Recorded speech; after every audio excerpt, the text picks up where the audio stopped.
guys, I'm Dougie the vet and I'm here to introduce Dr Maura McGill, an expert on female hormones and male hormones as well. And so we've got a few questions to ask her. Thank you very much for coming along and talking to us. This is wonderful to spend your time. So your area of expertise is best explained by you, and so go ahead. Thank you. I was a general practitioner doing a lot of general medicine for years and years, and it became a little bit troublesome to be always dealing with coughs and colds and rubbish, whereas the big questions were questions about hormones, and menopause is where it all started. And then menopause grew like topsy, and then it became PMS, and then it became fertility, and then the men who were living with these women who suddenly got their lives back, they needed to have their hormones checked. So now I'm focused entirely on human hormone management. Exactly, and that's all to do with good health, good nutrition, which Absolutely. is what we're all about, and exercise, good sleep, and eating whole foods, not processed foods. I've noticed in my patients a lot of the women have either very high estrogen, and you are got to ask yourself why. A 65-year-old postmenopausal woman with a threat of breast cancer in her sister and her mother, and she's running around with 1,000 of estrogen in her blood level. Where's she getting it from? She's not getting it from her ovaries. And then the question is, why are all these young women with really high levels of estrogen when they should only be 200 and 300 and 400 in the luteal phase after ovulation, and they're coming in at 600 and 700 and 800, and you say, where are they getting all this extra estrogen? Because even at period time, when a woman's estrogen should be at its very least around about 20, 30, 40, they're still coming in at 150, 200, 300, 400. So the body never gets a break from estrogen, and estrogen was designed as a growth hormone. It was there to grow eggs and grow breasts and grow babies, and if it's a growth hormone, then when conception occurs, it's balanced by the bed of the egg produces progesterone. The body has always wanted a balance. Estrogen till the egg's produced, and then progesterone and estrogen together until it leads into pregnancy. But unfortunately, these balances are all disturbed because of nutritional things and ways of life and other factors that come in. Stress affects the adrenals, affects the estrogen. Everything affects estrogen because nature wants the next level of generation to be born. That's nature's full focus. Save this generation so that the next generation can be born. Exactly. Now, phytoestrogens in food are probably a major contributor. Certainly. And we talked about chicken, but there's phytoestrogens involved in soy products. Sure. And other plant products. I know we've had problems with sheep grazing clover, and clover's full of phytoestrogens. Yeah. It gets into the sheep too, so perhaps that's also coming out in the meats. It could be. Yeah. So the incidence of chicken consumption has increased considerably because it's easy and effective and efficiently produced. And it's cheap. And exactly, that's what makes it cheap. And so all these problems have probably risen with the consumption of chicken. Sure, yeah. And when you grow your chickens at home in your grandmother's house and you feed them, bits and pieces off your plate and grain and stuff at home, you don't encounter those problems, but mass-produced. Are you sure of that?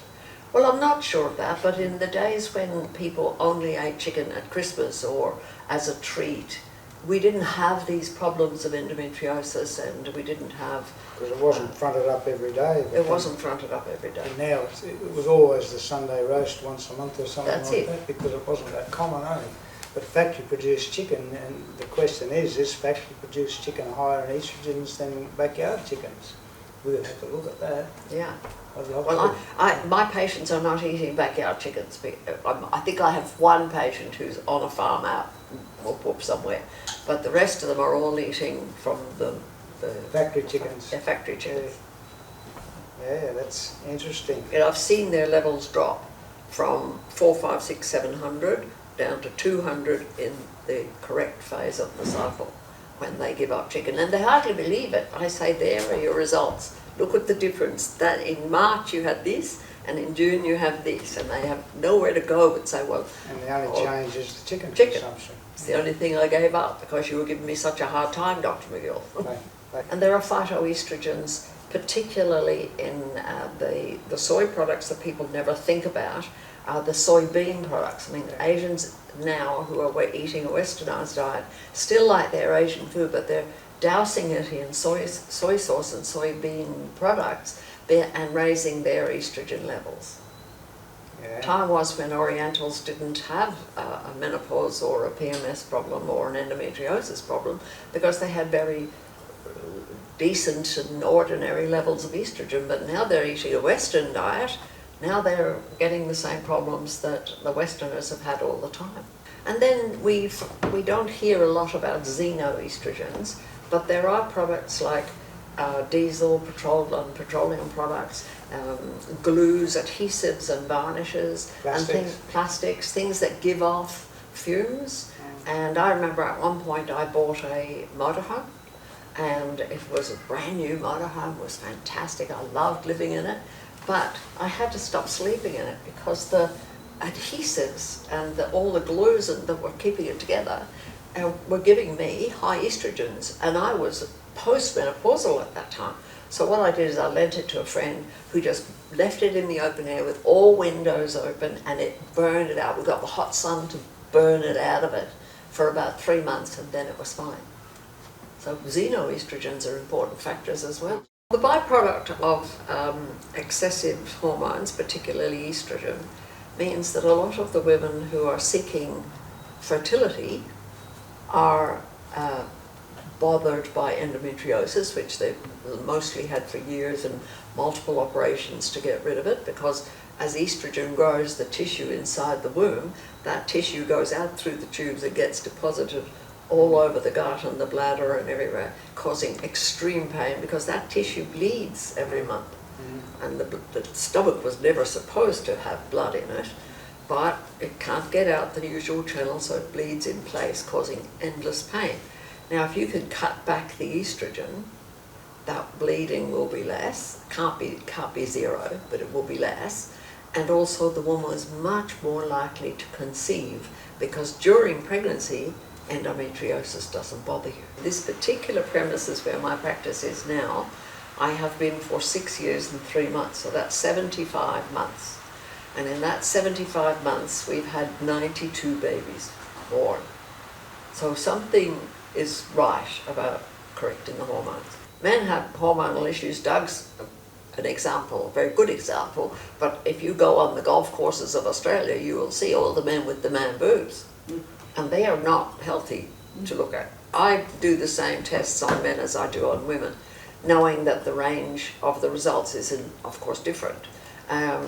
Men always want more testosterone and more testosterone and more testosterone, and they will go to great lengths to get it because it makes them feel hunter warriors. That's good, but in excess, it's not good. It causes atrophy of the testicles, and it causes their internal metabolism of estrogen to be changed, and also high levels of testosterone change to estrogen later in life, and so they're not healthy. Keeping men in a healthy range is a good thing. If you find a man with a low testosterone level and pump it up a little bit, it's a good thing. But if you go to extremes, it turns very sour very quickly. And affects their fertility. It's unhealthy for a man to have too much estrogen. And I would think that it's unhealthy for a man to have estrogen without the protective progesterone. But of course, you're not going to give progesterone to a man. Just get his estrogen down. Well, testosterone is very similar to progesterone anyway, and men can produce enough of that. The core molecule of progesterone, estrogen and testosterone is the same. It's only the little add-ons that change it.